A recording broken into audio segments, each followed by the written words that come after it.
シドニー発あゆのナチュラルセラピーチャンネル。最近とても疲れやすくて集中できないんです。なんか元気が出ないんですよね。こんな症状ありませんか？そのような症状が続いているということはミトコンドリア不足かもしれません。私のチャンネルでは健康に関すること、病気予防や症状改善のためのこと、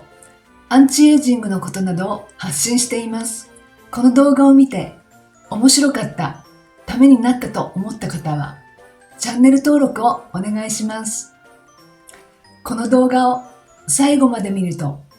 ミトコンドリアとは何か、その働き、増やす方法、不足するとどうなるかがわかります。ミトコンドリアは体の細胞の中にあるエネルギー工場と言われる器官です。酸素を取り込んでエネルギーを産生する役割があります。そしてそのエネルギーが体のあらゆる活動に必要なのです。ミトコンドリアが不足すると倦怠感、労作後疲労感、息切れ、頭痛、めまい、心配症、神経障害、消化器官の症状、頭にもやがかかっている、記憶力低下、集中できない、ぐっすり眠れない、などの症状が出てきます。ミトコンドリアが減ってしまう原因は、体に影響が出るほどのストレス、重度の感染症、運動不足、過食、喫煙、過度の飲酒、いつも暖かい環境にいて寒い時に起こる体の反応を起こす機会を奪っている、つまり体温調節機能を衰えさせる行為などです。ミトコンドリア不足が注目されたのは、重度の感染後、以前のように頭も体も働かず、社会復帰できない人が続出したこと、マダニ感染の症状と共通点が多いので、改善方法も共通しているのではと、マダニ感染者に用いられた治療法を試してみたところ、元気を取り戻し、社会復帰できるほど回復したそうです。では、どうやってミトコンドリア不足を改善できるか見ていきましょう。ミトコンドリアは全身の細胞の中にある器官で、呼吸により酸素を取り込み、ATP と呼ばれるエネルギーを産生する人体のエネルギー工場です。約37兆個の細胞でできている人体の一つ一つの細胞に存在します。一つの細胞に存在するミトコンドリアの数は数百から数千個と様々で、全身のミトコンドリアを集めると体重の約 10% とも言われます。当然のことながら、このエネルギー産生工場の数が少なくなったり、働きが悪くなると元気が出ない、疲れやすいといった症状につながります。ミトコンドリアの数を増やし、元気にすることこそが健康の土台になると言えます。なかなか目に見えず数値でも測れないものの、病気に負けない免疫力の高い体を作るのにもミトコンドリアが非常に重要なのです。絶えず分裂や融合、修復や排除を繰り返しながら数や大きさが変化すると言われるミトコンドリアを増やしていくには5つの方法があります。1、適度な持久的運動。適度な持久的運動をすることでミトコンドリアの量を増やすことができます。一般的に筋トレで鍛える側筋繊維、白筋よりも有酸素運動で鍛えられる脂筋繊維、接筋の方がミトコンドリアを多く含みます。つまり持久的な運動を継続的に行うことでミトコンドリアの量を増やすことができ、疲れにくい体を作ることができます。酸素からエネルギーを作り出す器官であることを考えても、筋トレなどの無酸素運動よりも有酸素運動の方が働きも活発になります。筋トレで筋肉を強く太くすることと並行して質を上げる持久的な運動も行うことで強く疲れにくい体を作り上げることができます。2、断続的な寒い環境。寒い場所に行くと体が勝手に震えますが、これは筋肉の収縮により熱を生み出し、体温を維持するためです。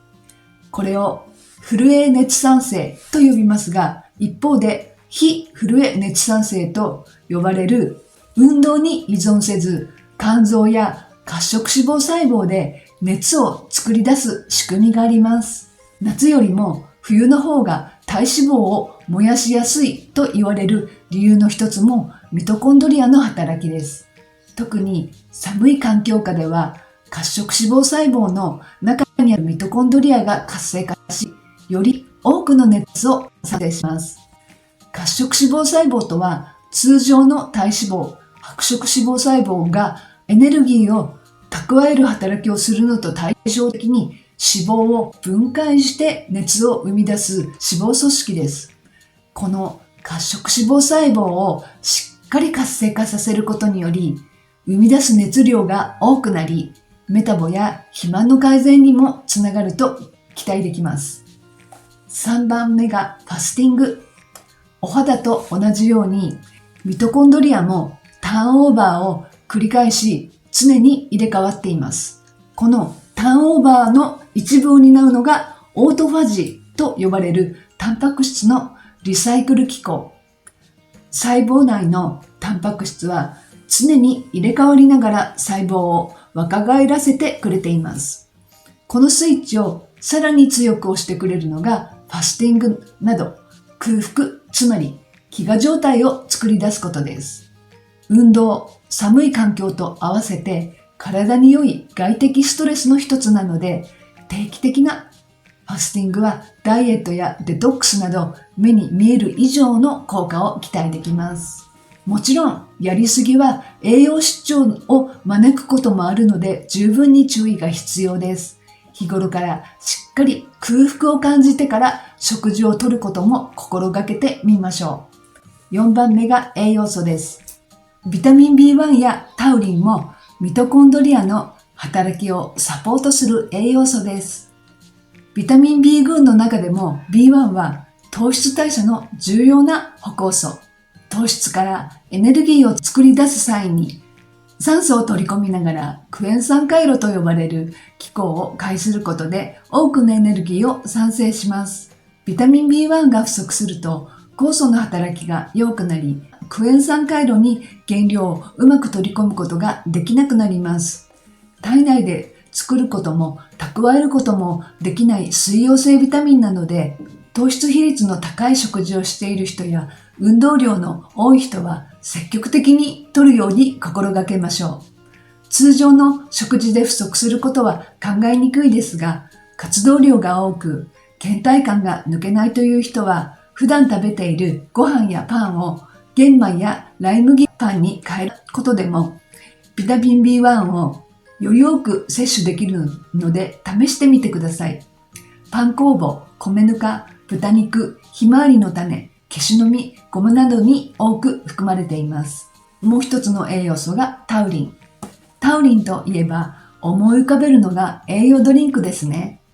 イカやタコに含まれるアミノ酸に似た栄養素でコレステロールの吸収を抑える働きがあります。滋養強壮のイメージが強いタウリンですが、心臓や肝臓、脳など様々な臓器に広く含まれているため、生命維持には必要不可欠な成分と言われています。タウリンは様々な働きをする栄養素ですが、白色脂肪細胞を褐色化させ、脂質代謝を改善させる効果もあると言われています。運動と組み合わせることにより、一層エネルギーを生み出す体へと変えてくれるかもしれません。5番目はコエンザイム9点。ウイルスや細菌などの異物が体に入ってくると、防御機能を持った細胞が複雑に関係しながら病原体を撃退し、体外へ排出しようとします。このような体の反応を免疫と言い、免疫反応を担う細胞を免疫細胞と言います。体内に入ってきた異物を即座に攻撃する顆粒球やナチュラルキラー細胞、一度入ってきた異物を記憶して2回目以降に効果的に攻撃する B 細胞や T 細胞などもあります。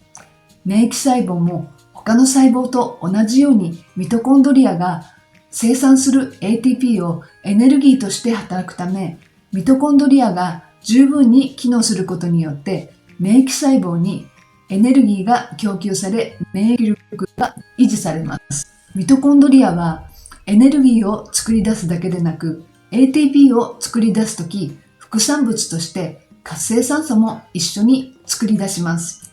活性酸素は体を酸化させて錆びつかせる物質で増えすぎるとがんや心臓病、脳卒中などの生活習慣病に深く関わると考えられています。しかし、ミトコンドリアにはビタミン E や還元型コエンザイム Q10 などの抗酸化物質が存在しているため、活性酸素がもたらす害を軽減する働きが備わっています。さらに、ミトコンドリアはこの活性酸素を病原体を駆除する際にうまく活用する仕組みも持っているため、免疫機能にも貢献しています。そして、ミトコンドリアは免疫反応全体のバランスをとる司令塔のような役割も担っています。ウイルスや細菌に感染したことで細胞が傷ついた際には他の細胞に影響を与えないうちにアポトーシス、個体をより良い状態に保つために不要な細胞を死なせて除去することをさせたり、免疫細胞が暴走するサイトカインストームを抑えたりします。免疫力は体力などと同じように加齢に伴って低下します。加齢を避けることはできませんが、免疫老化を少しでも防ぎ、免疫細胞の働きを元気に保つためには、免疫細胞にエネルギーを供給するミトコンドリアを活性化する必要があります。ミトコンドリアがエネルギーを生み出すために最も重要な成分が還元型コエンザイム Q10 です。ATP エネルギーを作り出す過程で必要不可欠な栄養素、歩行素で、ミトコンドリアが細胞を動かすエンジンだとすれば、還元型コエンザイム Q10 はエンジンの動きを円滑にするエンジンオイルのような関係です。その他、細胞内には長寿遺伝子と呼ばれ、寿命に関連すると考えられているサーチュイン遺伝子がありますが、還元型コエンザイム Q10 はこれを活性化し、ミトコンドリアを元気にするという報告があります。また、白血球のミトコンドリアの量を増加させる働きなども報告されています。ミトコンドリアが働くために欠かせない還元型コエンザイム Q10 ですが、年齢を重ねるとともに体内の還元型コエンザイム Q10 の量は減少するため、中高年になるほど持続的に補うことが大切になります。還元型コエンザイム Q10 は加齢だけでなく、脂質異常症の薬として使われるスタチンや病気などにもよって減少することが分かっています。免疫はいざという時に慌てて備えようとしてもすぐに強化できるものではありません。普段から免疫のシステムが働きやすい環境を整えておくことが重要です。ミトコンドリアを活性化し、免疫年齢のアンチエイジングを図りましょう。ミトコンドリアを活性化させるために効果的なのが有機酸やコエンザイム Q10 の日常的な摂取だと言われています。有機酸と聞くと日常的に摂るのは難しく感じますが、多くは野菜や果物から摂取することができます。コエンザイム Q10 を含む食べ物は、イワシ、ハマチの刺身、豚肉、牛肉、卵、オリーブオイル、ブロッコリー。コエンザイム Q10 は油に溶ける性質があるため、炒め物やオイルをかけたカルパッチョがおすすめです。もっと健康に関するお話を聞きたいという方は、このような情報を LINE でも発信していますので、ぜひとも LINE の方も登録してください。それでは今回の話をまとめます。ミトコンドリアはエネルギーを作る生産工場なので、ミトコンドリアが不足すると体を動かすことも物を考えることも難しくなります。ミトコンドリアを増やすには有酸素運動をする、寒い環境下に身を置き、褐色脂肪細胞を活性化させる、空腹を感じてから食べる、ビタミン B1、タウリンを摂取する、コエンザイム Q10 を摂取する。ミトコンドリア不足かもしれないと思った方は、私にご相談ください。最後までご視聴ありがとうございました。